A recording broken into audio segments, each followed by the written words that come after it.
اللہ کی سب سے پہلی نعمت کون سی بیان ہوئی؟ روشنی، قلم، بارش، زمین۔ جواب ہے قلم۔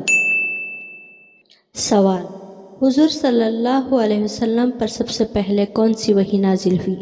سورۃ المدثر، سورۃ الفاتحہ، سورۃ العلق کی آیت 1 to 5، سورۃ المزمل۔ جواب ہے سورۃ العلق کی آیت 1 to 5۔ سوال: حضور صلی اللہ علیہ وسلم کا وصال کس عمر میں ہوا؟ آپشن ہے سال 50، سال 60، سال 63، سال 70۔ جواب ہے 63 سال۔ قرآن پاک میں مجموعی طور پر کتنی سورتیں ہیں؟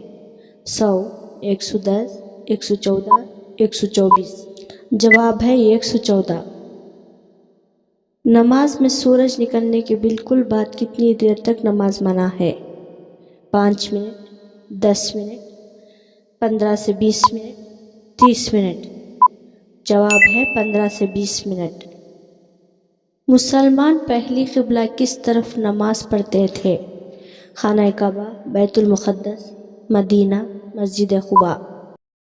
جواب ہے بیت المقدس۔ ام المومنین کا لقب کن کے لیے ہے؟ صحابیات کے لیے، حضور صلی اللہ علیہ وسلم کی تمام ازواج کے لیے، حضور صلی اللہ علیہ وسلم کی بیٹیوں کے لیے، تمام خواتین کے لیے۔ جواب ہے حضور صلی اللہ علیہ وسلم کی تمام ازواج کے لیے۔ سوال: قرآن میں سب سے بڑی سورت کون سی ہے؟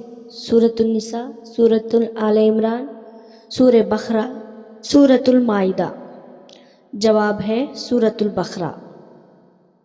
سوال: دنیا کے پہلے انسان کون تھے؟ آپشن: حضرت شیش علیہ السلام، حضرت آدم علیہ السلام، حضرت نوح علیہ السلام، حضرت ادریس علیہ السلام۔ جواب ہے حضرت آدم علیہ السلام۔ سوال: کس صحابی کو ترجمان القرآن کہا جاتا ہے؟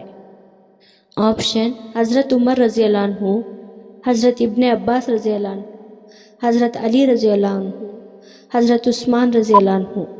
جواب ہے حضرت ابن عباس رضی اللہ عنہ۔ سوال: سب سے پہلی مسجد کون سی ہے؟ مسجد نبوی، مسجد قباء، مسجد الاقصی، مسجد الحرم۔ جواب ہے مسجد قباء۔ سوال ہے: کس نبی پر پہلی مرتبہ قلم سے لکھی کتاب نازل ہوئی؟ حضرت ابراہیم علیہ السلام، حضرت داؤد علیہ السلام، حضرت موسیٰ علیہ السلام، حضرت ادریس علیہ السلام۔ جواب ہے حضرت ادریس علیہ السلام۔